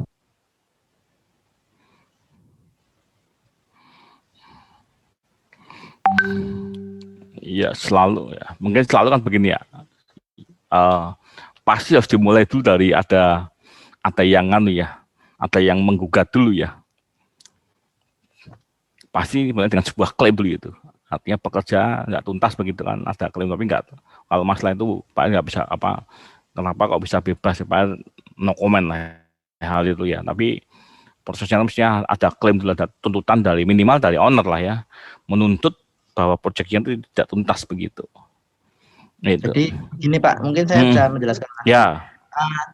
Ini kan proyek pemerintah Pak. Pemerintah. Terus ini karena ada korban ini, pemerintah itu hanya terutama Kementerian PUPR itu hanya mengeluarkan surat peringatan gitu Pak, kayak dari hukum tahun Pak? Saya lupa, tahun 2017 itu. Undang-undang jasa konstruksi. Iya. Mengenai jasa konstruksi itu. Nah, kementerian itu hanya memberikan undang-undang tentang itu hanya untuk PT Waskita, tapi PT Waskita atau Waskita? Surat peringatan. Waskita, Pak. Waskita Raya. Iya, Waskita Raya. Itu bukan plat merah kan, bukan milik pemerintah kan? Bukan, Pak, bukan. Ya. Ya, sebenarnya hati-hati kalau menyampaikan beberapa bahan untuk presentasi itu, hati-hati. Jadi katakan nanti kalau salah kita orang bisa jadi bumerang buat kita gitu sih. Utuh mestinya utuh menyampaikan itu secara utuh begitu, tidak parsial begitu. Mesti lagi-lagi harus membaca sumber pustaka yang cukup banyak dulu baru bisa mendapatkan soulnya di mana begitu. Gitu Aldian. Ya, Vitus, makasih Vitus. Saya Pak cukup saya. Silakan Aldian. Sama-sama Pak. Satu lagi Pak. Ya. Ini tuh saya tuh juga bingung terus. Soalnya kamu di start terakhirmu tuh PT Waskita Karya dalam kurung Persero, tapi ya. Sebelumnya tuh PT Waskita Raya itu yang salah Waskita tapi yang dituntut Waskita Karya. Itu bagaimana?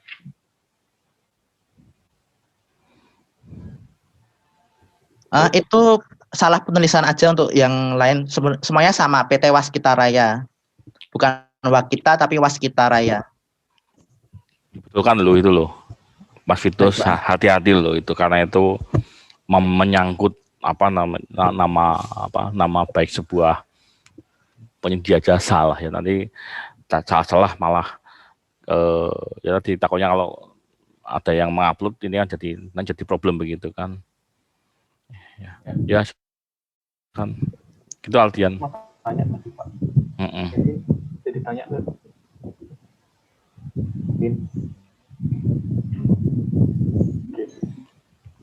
ya. Udah deh. Lanjut kelompok selanjutnya aja. Terima kasih terus kelompoknya atas presentasinya. Silakan untuk kelompok selanjutnya. Kelompoknya Pak Martin Surya.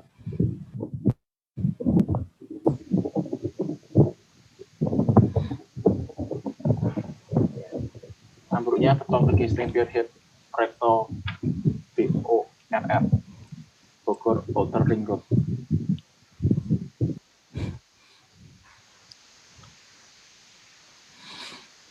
Dulu terus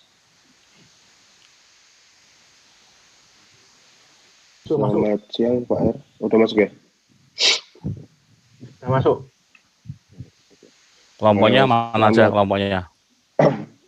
Kelompoknya ada Hadis. Oh, mana? Hadis nyalakan kameranya, minta tolong. Hadis, loh. Kelompoknya mana saja? Tolong bisa dinyalakan kameranya kah? Hadis sama Muhammad. Hadis ada Hadis? Ada Pak. Tes. Pak Martin, oke. Pak Martin ada Pak Martin? Martin. Enggak ada suaranya. Oh, yang Hadis Pak dengar, tapi yang Pak Martin ada nggak? Hadir nggak? Ya. Ntar dulu Pak, ini Pak lagi error. Oh.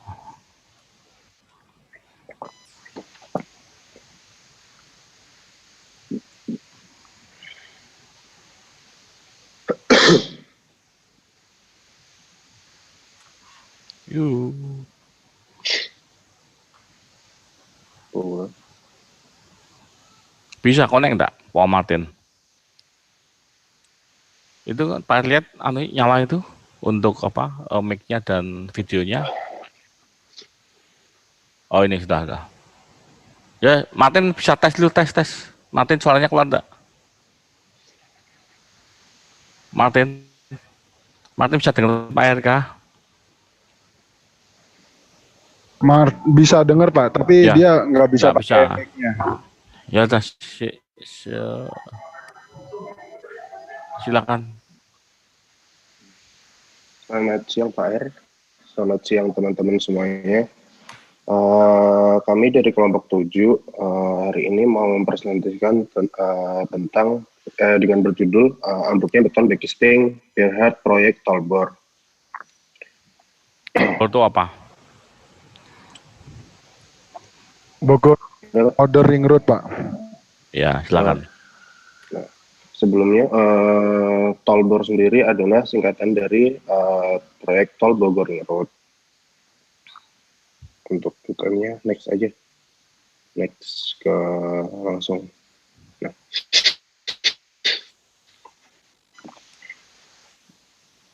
Proyek Tolbor adalah proyek tol yang berada di Bogor, Jawa Barat, yang bertujuan menghubungkan Sentul Selatan sampai Simpang Semplak.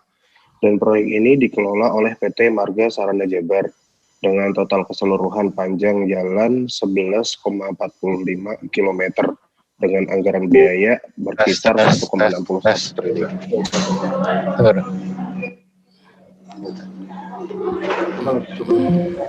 Tes. Ya, oke, bisa dengar. Saya lanjutkan. Dan proyek Tolbor ini terbagi dari beberapa seksi. Seksi pertama yaitu pengerjaan dari Sentul Selatan sampai Kedung Halang dan telah dioperasikan pada tahun 2009 dengan total panjang 3,85 km. Lalu seksi kedua yaitu seksi kedua A yaitu pengerjaan dari Kedung Halang sampai Kedung Badak dan diresmikan pada tahun 2014 dengan panjang pengerjaan sepanjang 1,95 km. Lalu seksi kedua B yaitu seksi pengerjaan dari Kedung Badak menuju Simpang Yasmin. Dan jalur ini diresmikan pada tahun 2018 dengan jarak 2,65 km. Dan yang untuk saat ini yang sedang dikerjakan adalah masih dalam tahap pengerjaan seksi 3A, yaitu dari Simpang Yasmin menuju Simpang Semplak dengan panjang pengerjaan sepanjang 3 km dan belum diresmikan. Pada saat pengerjaan seksi 3A, terdapat masalah yaitu ambruknya beton Bekisting Pierhead pada saat progres pengerjaan. Ada beberapa faktor yang menyebabkan rubuhnya beton Bekisting Pierhead.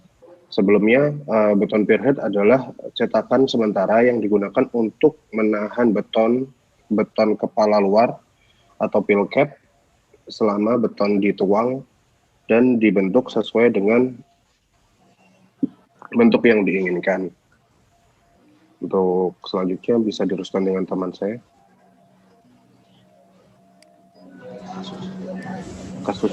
untuk spearhead. Kasus. Oke.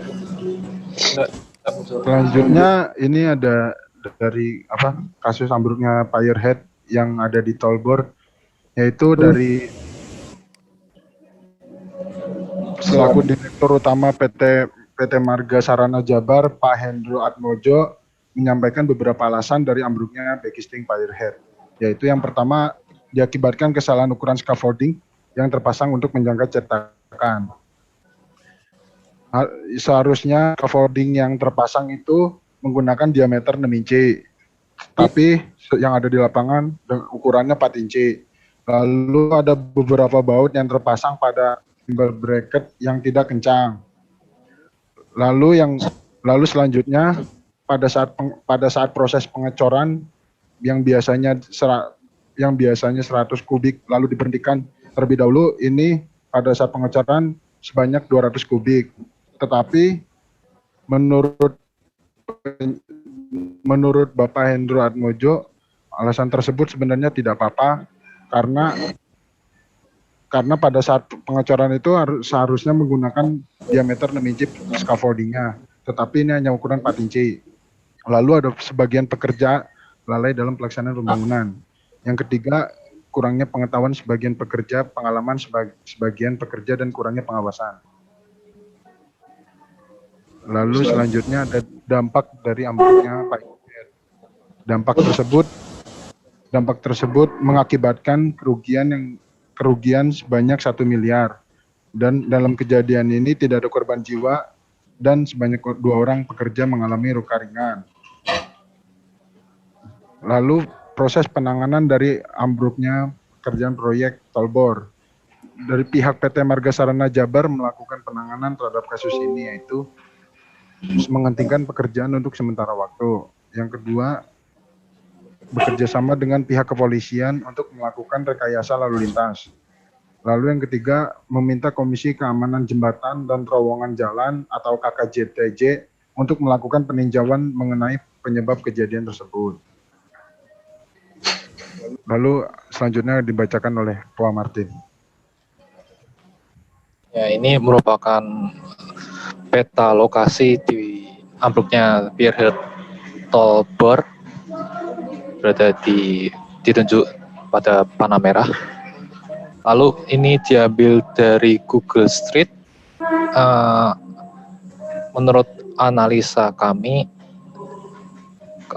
ambruknya Pierhead ini karena pada titik yang ditunjukkan pada lokasi yang dilingkari warna merah ini dipasang scaffolding yang berukuran lebih kecil dari seharusnya, yaitu 4 inci. Ya. Seharusnya dipasang 4 inci karena lebih kecil maka tidak kuat menahan beban cor-coran sehingga rubuh. Ini merupakan gambar Pierhead yang sudah jadi sekarang. Lalu ini merupakan juga dari gagal konstruksi.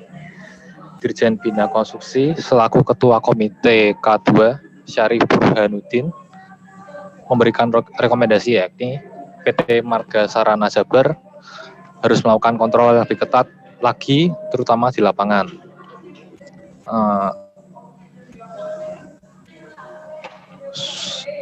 Lalu yang kedua, PT Pembangunan Perumahan Persero (TPK) harus dapat melaksanakan program K3 secara konsisten, yaitu bisa dengan melakukan pembuatan job safety analysis atau JSA serta melakukan sosialisasi kepada pekerja sebelum pekerjaan dilakukan. Yang ketiga, PT Pembangunan Perumahan Persero TPK untuk segera melakukan pemeriksaan ulang terhadap berbagai macam bagian penting, yaitu dengan melakukan pemeriksaan ulang terhadap shoring dan formwork lainnya yang sudah terpasang, dan melakukan perkuatan tambahan yang didukung dengan analisis pembebanan yang komprehensif dan disertai data material yang lengkap. Lalu yang keempat, mengganti metode kerja dengan metode lain yang lebih stabil. Untuk lokasi pekerjaan per head yang belum dipasang shoring dan formwork, maksudnya penggantian metode kerja ini diaplikasikan untuk pekerjaan per head yang belum dipasang shoring dan formwork, agar kejadian yang sama bisa dihindari. Lalu yang kelima, bila tidak ada perubahan metode kerja, maka sesegera mungkin untuk membuat angka kerja yang lebih mudah dipahami. PT Pembangunan Perumahan Persero, TBK selalu kontraktor pelaksana, diharapkan untuk segera membuat langkah kerja pemasangan shoring dan formwork yang mudah dimengerti dan diaplikasikan di lapangan. Lalu yang keenam, memperbaiki prosedur persetujuan izin kerja atau work permit. Lalu yang ketujuh, memberi sanksi tegas pada pihak-pihak yang dinilai lalai dan tidak bertanggung jawab.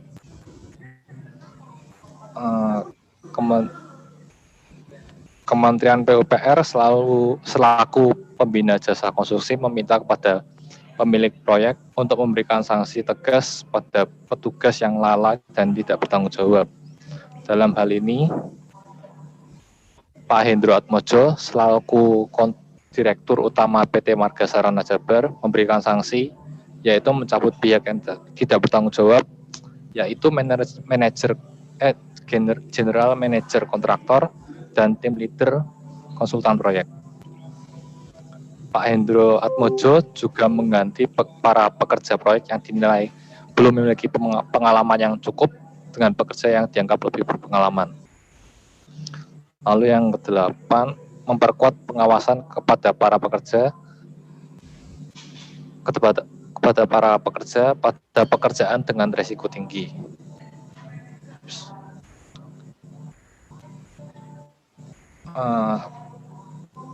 Perkuatan pengawasan ini dilakukan oleh Biro Quality, Health and Safety and Environment atau KIHSE untuk pekerjaan yang berisiko tinggi. Tidak hanya bersifat administratif, juga dalam bentuk penertiban SOP dan petunjuk teknis pelaksanaan saja, tetapi melakukan pengawasan yang ketat di lapangan. Dari hasil peninjauan Komite K2 dan Komisi Keamanan Jembatan dan Terowongan TJT, proyek ini dapat dilanjutkan kembali dengan menjalankan ke-8 rekomendasi dari Komite K2. Sekian, terima kasih.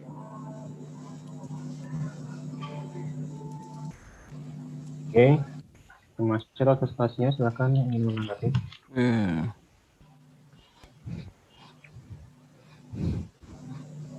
Terus ini itu relevansinya masalah hukumnya di mana ini?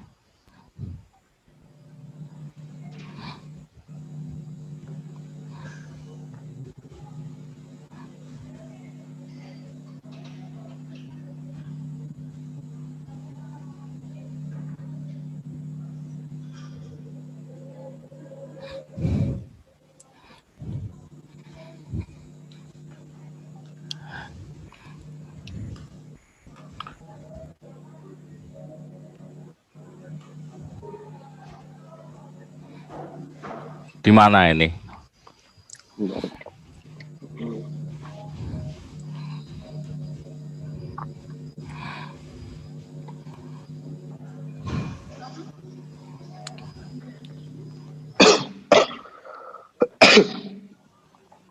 Iya, jadi bagaimana nih kelompoknya ini? Saya tanya itu. Di mana relevansinya dengan hukum itu?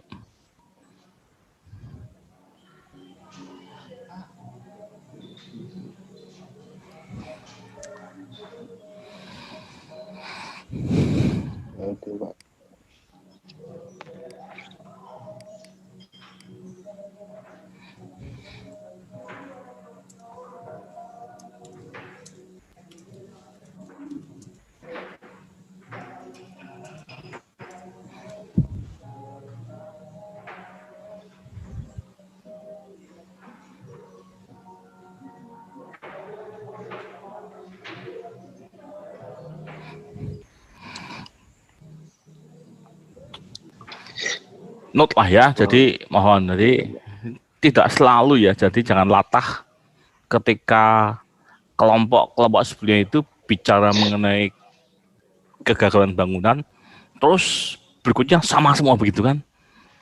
Nah, sampai di kelompok ini ya sama case-nya barangkali latah begitu kan, sehingga terus ketika di mana masalah hukumnya gitu kan.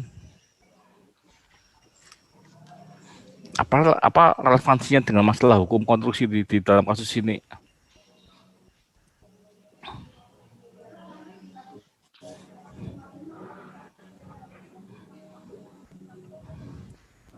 Jadi mesti dibaca dulu kalau mau menyampaikan bahan diskusi atau presentasi gitu, dibaca dulu. Ini kira-kira kalau seperti ini ada nggak relevansinya? Bukan pada topiknya, tapi esensinya apa yang mau didelivery itu.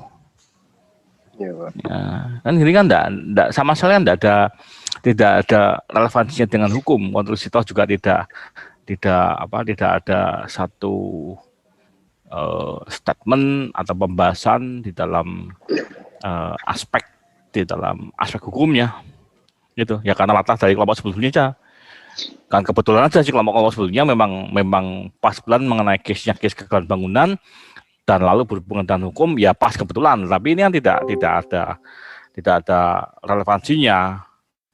Di mana coba di bagian mana yang bisa menunjukkan bahwa oh ini ada relevansi, ada konektivitas dengan bagian hukum konstruksinya begitu.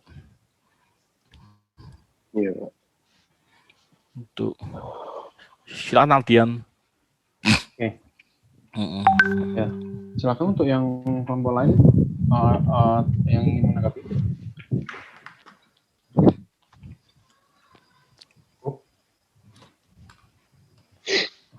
Oke.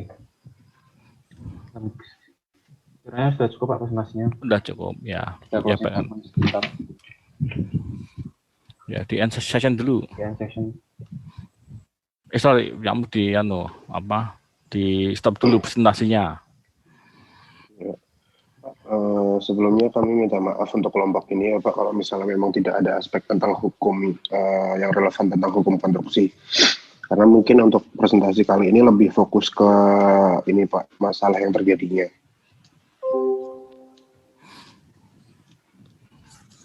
Ya memang kan, ya kan semuanya contoh-contoh dari sampai kelompok ini kan semuanya sudah memberikan presentasi, ya ada yang memang relevan memang ada hubungannya begitu. Jadi makanya next time kalau membuat tugas selalu sampaikan, selalu reminder kan, kalau membuat tugas jangan selalu diusahakan itu ada effort yang sungguh-sungguh lah, artinya lebih begitu, sehingga oh ya kan terlihat kalau membuat di ala kadarnya dan artinya effortnya minim standar begitu kan. Nah, itu aja.